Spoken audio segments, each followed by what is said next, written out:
So this pops off. All right, today we're going to talk about relics. Now, what we are not going to be talking about is legendary and mythical relics, which are obviously good, but like me, I don't have a lot of them. And when I get them, I was like, wow, yeah, of course they're good. What we're going to be talking about is the easy to get, free to play, if you will, not only rares, but some of the epics that I've stumbled across multiples of, and they are very good. In fact, there is 6 of them that I think there are ones that I'm always excited when I pull, and I can always find use for them on some of my characters in my account. And then at the end of the video, we will be going over a lot of the ones that I'm especially not thrilled about and I'm going to be using for food. Now, if you've not done so already, click the link in the description or scan the QR code right here on the screen, and you'll get your Raid Shadow Legends journey started off right. Essentially, you're going to get like 3 legendaries and 3 epics.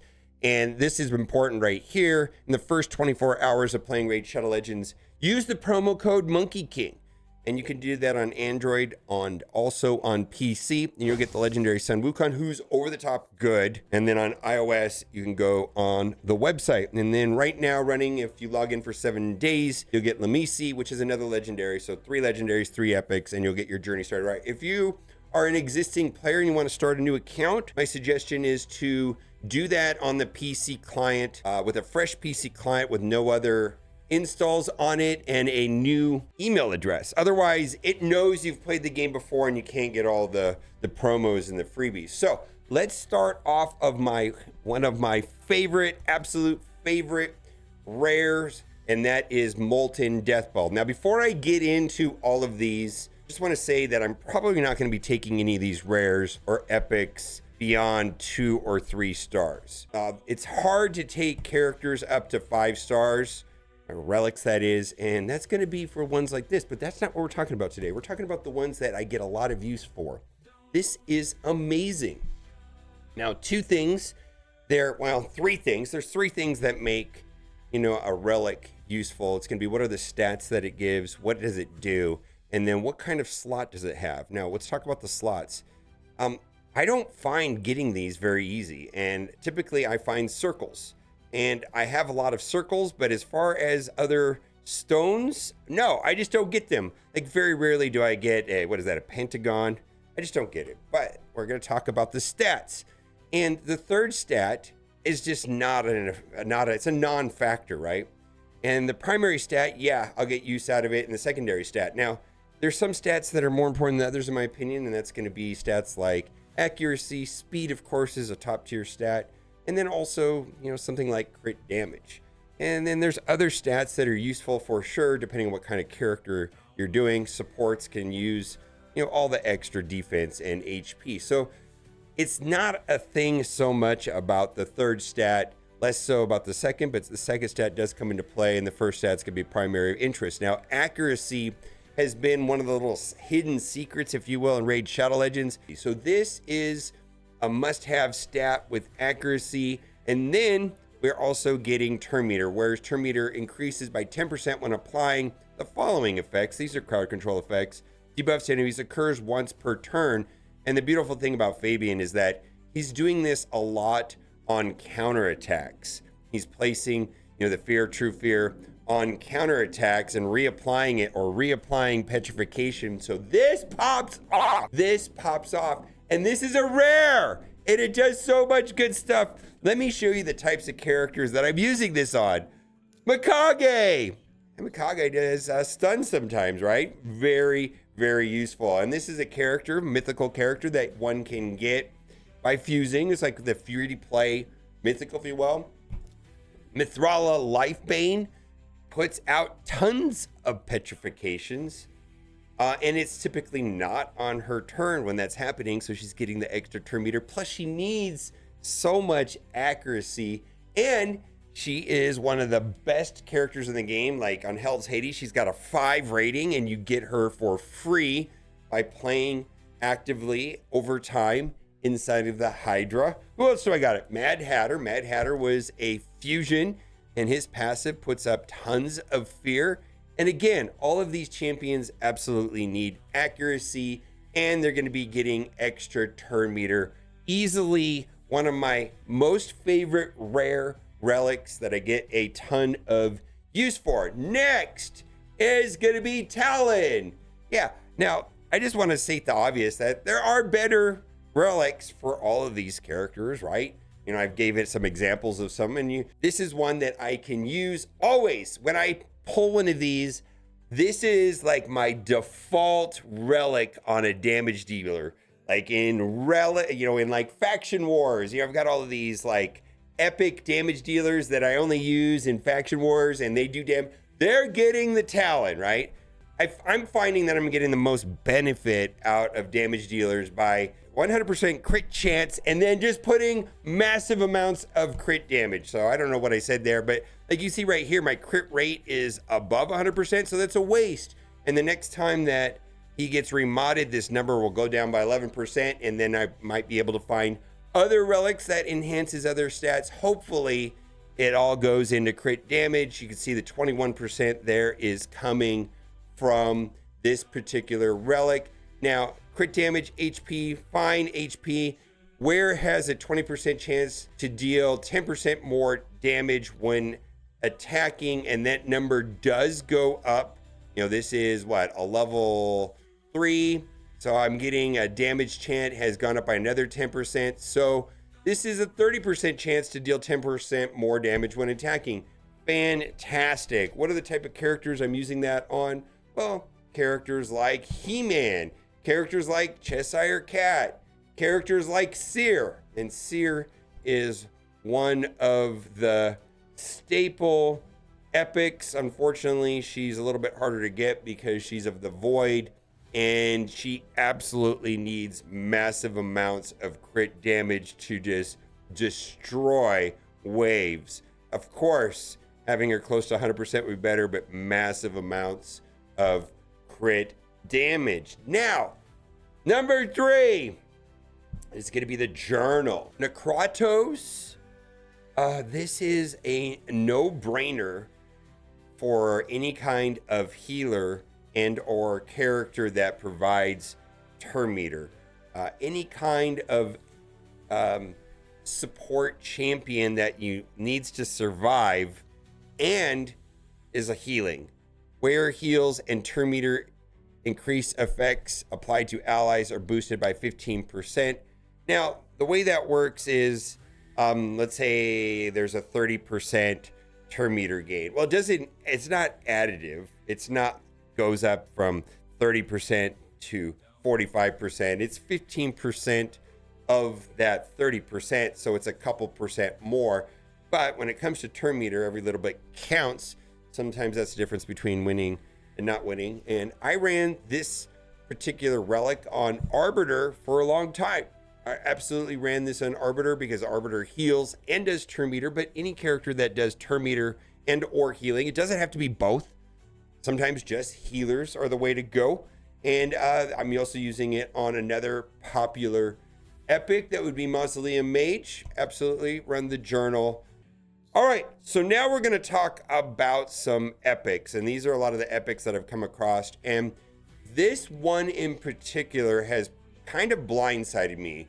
Like a lot of people, when I first saw a golden elixir, it didn't look or feel that useful, and it is situational, yes. One of the most annoying bosses in the game by far is going to be the Scarab Borgoth, and it's in Doom Tower. You know, you can work around that guy, you know, with maybe the rings that give shield, the bloodshed rings. This is super helpful because he's doing this little ping, right? He's going tap, tap, tap, tap, tap, tap. And it doesn't do a lot of damage, but it does over time, right? And if I can get this to ping over the 50% mark, it yo-yos over that 50%, effectively neutering his damage. Now, before this relic existed, that would have been atrociously hard. And here's the thing, I could put like toxic gear on them, which apply the poisons with this. Pretty much any character could do that. This solves one of the most horrible boss problems, and It's not so bad in Doom Tower because you can take your entire roster. Where it becomes an insanely big hassle is going to be in Cursed City, where you can only use a limited part of your roster. And getting through that with this relic and possibly gear to apply poisons, I was able to knock it out in 10 minutes. Now, another character where I have found this to be super useful is Loki. And the reason why I like this on Loki is Loki's passive also has some things that proc. Also places a perfect veil buff on this champion for 1 turn whenever their HP drops below 50%. So if it drops below 50%, either it'll come back above 50% and then reproc, which is a possibility, or it goes beneath that. And there is some time this effect that's on a 4-turn cooldown. If this champion's HP is below 50% when targeted by an enemy, has a 100% chance to evade that skill and all of its accompanying effects. Guaranteed evade that goes down on cooldown. On this particular character, this particular relic is amazing. Next, we got to talk about one that I only have one of, and I wish I had a bunch of these.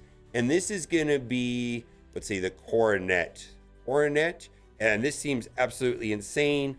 Attack plus accuracy. Not so much worried about the attack, but accuracy is always good. Whereas damage increases by 1% each time they place a debuff. Stacks up to 30%. That is bonkers good in long fights like Hydra or the Chimera. And this particular character also ramps up. And I won't get into this kit because I don't think a lot of people have this character, but his damage builds up over time. I only have one of these, but I could use like a lot more. And I think that I would replace, like the talons on some of these characters with that right there. And then lastly, of the ones that we're going to talk about today is going to be the demonic effigy. This is super useful.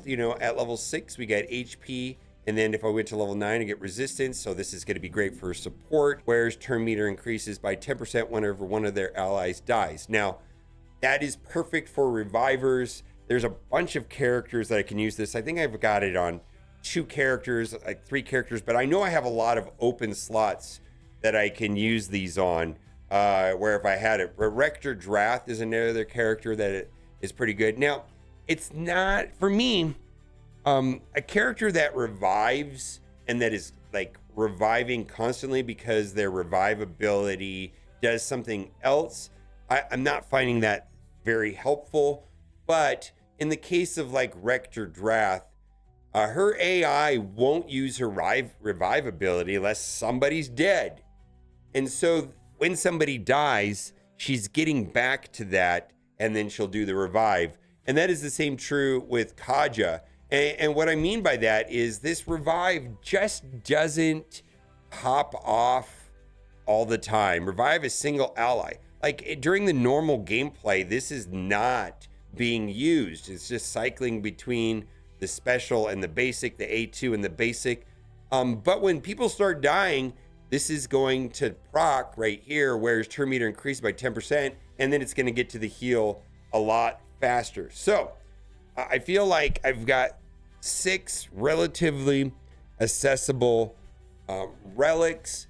One is the Deathbell, which is super useful in just giving extra accuracy, specifically even better if the character does any of those things. We've got the Talon, which is just the generic rare to put on damage dealers, specifically crit damage dealers, where you have the crit rate up to 100%. The Journal of Necrotos, which is going to be useful pretty much on any healer or any character that does turn meter. Even better on characters that do both, right? Golden Elixir, which is situational. Absolutely situational, but it's situationally good against that specific super annoying boss, Scarab Clam guy. I hate that guy. Borgoth, specifically very useful inside of Cursed City when you can't take in the normal team that you would use against that. Amazing, absolutely amazing. And then we've got Monster, actually kind of bonker. damage in long fights. That'd be the Coronet inside of Chimera and or Hydra. And then lastly, we've got the Effigy, which is insanely helpful on revivers, not only providing extra HP, but getting them to that ability faster when somebody actually dies. Again, because Kaja doesn't use her revive ability until someone's dead, and it's a team revive.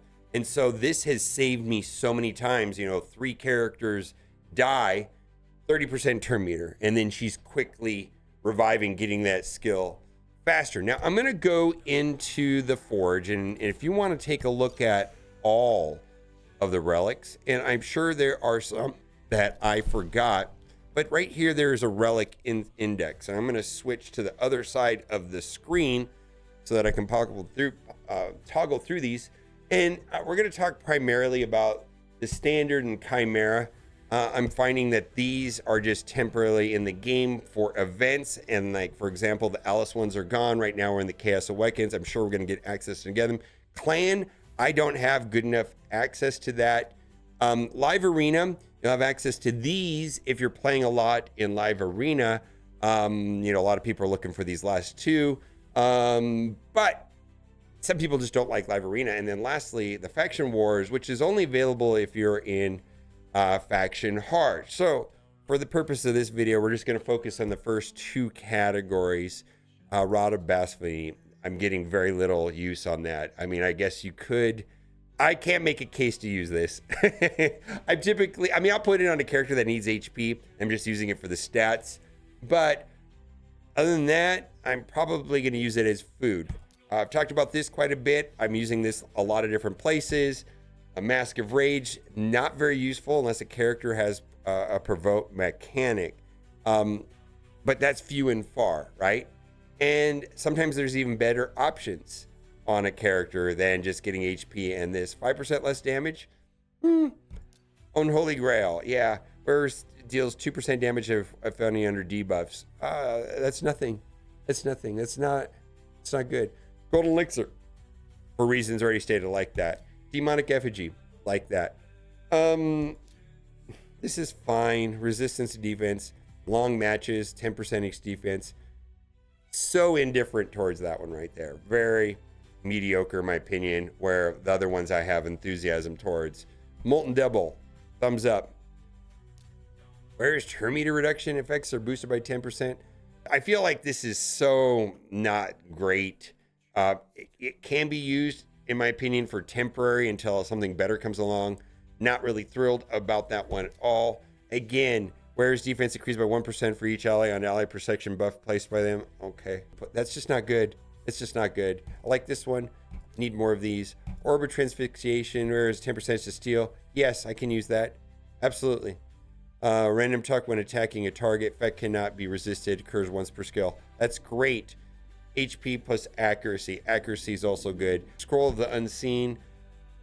Oh man, it resets after the wearer takes a turn. I mean, how many? I just, maybe there's a way of making this work. All right, if there were any that I forgot inside of the standard and the Chimera group that you're getting used for, in specifically ones that you're super excited about, put it down in the Copson section. And if you have not done so already, that's right, 3 legendaries and 3 epics to start your Rage Shadow Legends journey off right.